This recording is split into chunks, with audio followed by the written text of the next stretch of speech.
Hey y'all, it's Dr. Shamanda. Welcome back to my channel where we talk about all things mental health, personal finance, and overall strategies to live your best life.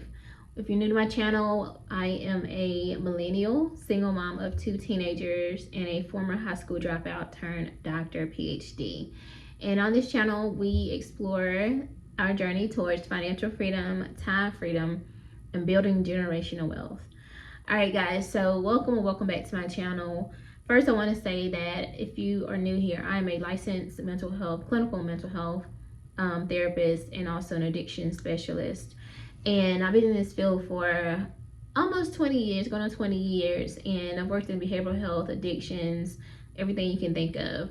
But before I began my career, I was a high school dropout, a single mom of 2 teenagers, or 2 kids, sorry. And just a teen mom. And I actually was on food stamps, or SNAP. We called it food stamps back in my day. So WIC, all of those things, because I was a teen mom and I needed assistance and I needed help raising my kids and providing for them. So I will forever operate from a space of understanding and non-judgment, and holding space and grace for people who are just trying to make it. Now, obviously, you guys know I am not one to believe that it's not possible to overcome those circumstances, because I literally did it myself, and without much support and help. Literally the first college graduate in my family, the first doctor, almost the first homeowner besides my grandparents, but like literally the first of many, even in spite of everything that I struggled with, childhood illness, just a lot of different things. So I know that it's possible to overcome those things, but I do know, though, that there are people who still struggle with financial means and, the ability to take care of themselves and their children. And at the end of the day, kids are the victims here. It's not their fault, right? We don't want them to go hungry, right? So at the end of the day, I was like, you know what, let me speak on this, because you guys know my story. If you're new, or if you have been on this journey with me, you already know those things, and I talk about them fairly often. I will bring in that as a point, because I need you to know where I'm coming from, my starting point, because sometimes people will judge you and think, oh, you have all this because you're a doctor, you have all this. Like, no, it's because I started at a very low level in life, and I was like, I do not want to stay here. I refuse to stay here. I refuse to allow my children to stay here. And here's the thing, let me be very clear. I live with a disability, but my disability is an invisible disability. So some people will say, well, it's because you're able-bodied, right? And to some degree I am, but there are a lot of challenging days for me. And there are days where I technically could just be like, you know what, let's wrap it on up. I'm not about to do this stuff no more. I'm about to chill. But I know that would only give me a certain type of life, and I want more for myself, so I push myself.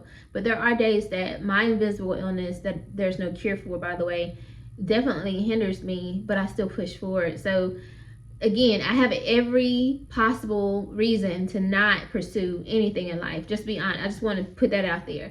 So when I speak, I'm speaking from a place of understanding where people are when it comes to poverty, but also understanding that it is possible to overcome those things too. So I wanted to preface that before I started this video. I'm also a therapist, so I hold space for people. I have seen, different stages or different demographics of people, different socioeconomic statuses, and we all struggle to some degree, and nobody's exempt from life, right? And the challenges that life will present. So with that being said, though, I wanted to tie this into finances, because that's why I'm here. I was talking to a friend, and I was telling them, or we were talking about how for a lot of people, you'll hear them say, I didn't grow up knowing about money, or I don't know about money. And I said, you know what, that's why I'm here. That's why people like me, like myself, and so many other financial content creators are here on YouTube. Our content is free, y'all. Like, nobody's trying. I don't know nobody on my subscriber list or that I watch. I don't know nobody that's charging anything, and we're literally giving out free content every day. Like, we get paid by Google, so like it's not like, oh, if you want to watch this video, you want these financial tips, you got to pay $10. Like, no, like it's free. So that's what I did. I went to the library and I studied and read books in my spare time. That's what I did. I just read books because I knew I wasn't going to get it from school. I knew my family couldn't teach it to me because they didn't know, and that's no diss to them, but like, be for real, right? And so I needed to learn. And I also watched videos. I watched content, and I Googled articles and things like that. Like, I just really took the initiative to learn as much as I could about finances because I got sick and tired. You got to get to a point where you are sick and tired of being broke. And it doesn't matter how many jobs you got to work. It doesn't matter how many years of school you got to go through. It doesn't matter. You just refuse to be sick and tired of being broke, and you refuse to have your kids carry on that legacy and that experience for them. That's where I got to, and I was like, I'm done. And I have had ups and downs even throughout my adulthood and raising my kids. Sometimes I've been up, sometimes I've been down. I had to start all over again, lost it all, whatever, right? But I learned a lot of lessons. And so guess what, guys? That's what I tell y'all in these videos. I'm not just talking. Like, I'm telling you real stuff that I know. I told y'all I lost my car. Like, I had to start all over again, right? I've told y'all about, being in Section 8 and being a first-time homeowner. Nobody told me about buying a home, anything. I had to learn those things. I mean, I literally got a real estate license. That's how intense it was for me. But anyway, y'all, I want to share, though, literally some tips that you can use to build a safety net or get through these uncertain times, essentially, okay? Now, I know that tomorrow is, at the time of this video, it is Friday, October 31st. So tomorrow is the first day where most people in America who are on or receive SNAP benefits will not receive their benefits if they get their deposit on the 1st. So starting tomorrow, you won't be getting those according to what the government is saying. So these are obviously we couldn't prepare for something we didn't know was going to happen, but this is for you to use moving forward so that you don't find yourself in this position again. I remember what it was like to be waiting every month for that deposit, and I can't imagine not getting it. You know what I mean? Like, that would have been crazy. I do remember a couple times where maybe I had submitted my paperwork a little bit later, or a holiday or something, and it was supposed to deposit on one day and it didn't deposit for a couple days later. Those moments are extremely anxiety provoking because you are waiting for that food. Maybe you and your family have ran out and y'all don't have anything. Y'all were waiting on that deposit. I mean, I'd be waiting 12 o'clock, whatever time it posts. I'm waiting. I'm ready. I'm already dressed. I'm ready to go to the store and get this food because that is literally all you have. And so I understand. But let's plan ahead. Let's strategize. What can we do moving forward so in case something like this happens, we don't get stuck and we're not panicking. All right, number one is to treat crisis planning as normal planning. Now, obviously, I work as a therapist, so crisis planning is like a thing, seriously. So basically, a crisis is like an unknown situation that kind of pops up, right? And sometimes you can feel stuck in those moments, like, I don't know what to do. Like, I don't know how to handle this. So we need to, like, create, and I've already started doing this for myself, just in case something ever happens, especially with layoffs and stuff. But, like, it's like a crisis checklist. So, like, what would you do in case you lost all your food stamps?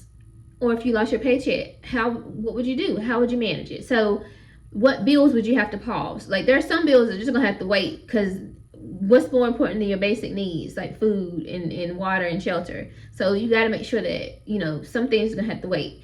Who would you contact for support? Who are your local food banks? Now, the food banks are really stepping up. I've been seeing it all over the news, and shout out to them. They're stepping up and they're really helping people. So may have a list like, okay, who provides rental assistance, who provides food assistance, who provides shelter in case you ever need that. So just knowing what those could be.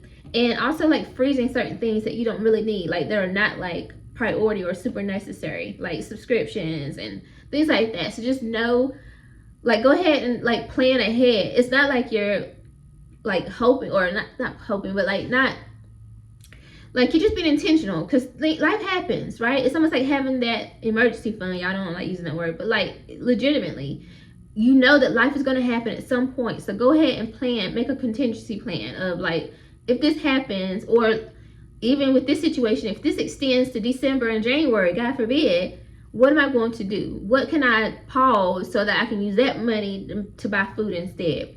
All right, number two is to create a 3-tiered savings plan or savings system. Now, I understand, not a lot of people have savings or the ability to save right now according to the economy and things like that. But this will help you kind of break down, instead of having one big savings goal, like I'm gonna save $6,000, whatever, like I'll be doing. You can like really tier it, right? So the first tier would be your basic like emergency needs. So you might say I'm gonna save $500 to $1,000 for my immediate basic needs. So at least I have $500 so that it'll cover me for a month for groceries at minimum. You know what I mean? So maybe start planning and thinking like that, like what are my basic needs, or basic food, like food and shelter, something like that, or make sure your water's on, things like that. Like, let me make sure I can start saving toward that. That's tier 1. Then tier 2 is like, of course, like your freedom fund. So the 1 or 3 months of essentials of, you know, based on that amount or that number. So like obviously like your mortgage or your rent, I would say utilities is probably part of the tier 1, so I wouldn't put that one there. But like your cell phone bill, maybe your car insurance if you have a car, things like that, those are more like your, you know, living expenses. And then tier 3 is just like more investments and just basic savings, or like a side buffer, things like that. But it's basically, what I'm saying is, let's focus on tier 1. We need to make sure we got at least $500 to $1,000 saved up. That way, if somebody take your food stamps, if you got, let's say you have $600, you can split that up. I know food costs a lot. I'm not minimizing that, but at least you would say, okay, I got the $600 in my savings account. I can do $300 for November and December, and then I'm gonna go to the food banks, and that'll help cover some gaps in foods or whatever that I can't get. So just see what I'm saying? So the tier 1, focus on tier 1, beef that up as much as possible, and then tier 2, which is like covering more expenses, and that way it just gives you a peace of mind. I personally am going through this right now in terms of savings, because I'm like, yeah, you've been tripping, because you need to have some liquid cash in your savings account, because it's okay and good to have investments. It's great to have, you know, paying off debt, but life happens. You never know what's going to happen at any point in time. And maybe your income is stable, maybe your job is stable, but people get laid off left and right. I mean, the government laid people off, so it really don't get safer than that. So at the end of the day, save as much as you can, but make sure those basic needs are covered first.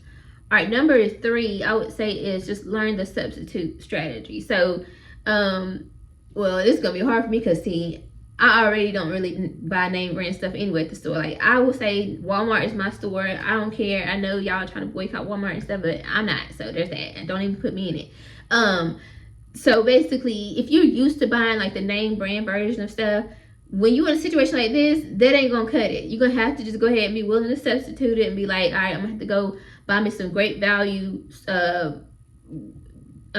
fries, the meat. Well, I don't know if the meat can be, but you know what I mean, like buy the regular meat from the grocery store, not the organic grass-fed meat that's gonna cost $5-10 more. Like this ain't the time to be bougie.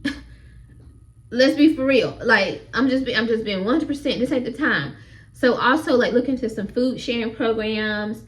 You might want to do some community food events, like everybody bring food. And I mean, I'm funny at this, so I'm just saying, like, I don't know if that would work. Plus, I'm vegetarian. But like, some people don't care. Like, you and your family members might need to get together and say, hey, y'all, we got this and you got this, and let's do some meals. Who's doing meals on Monday? Who's doing meals this weekend? Whatever.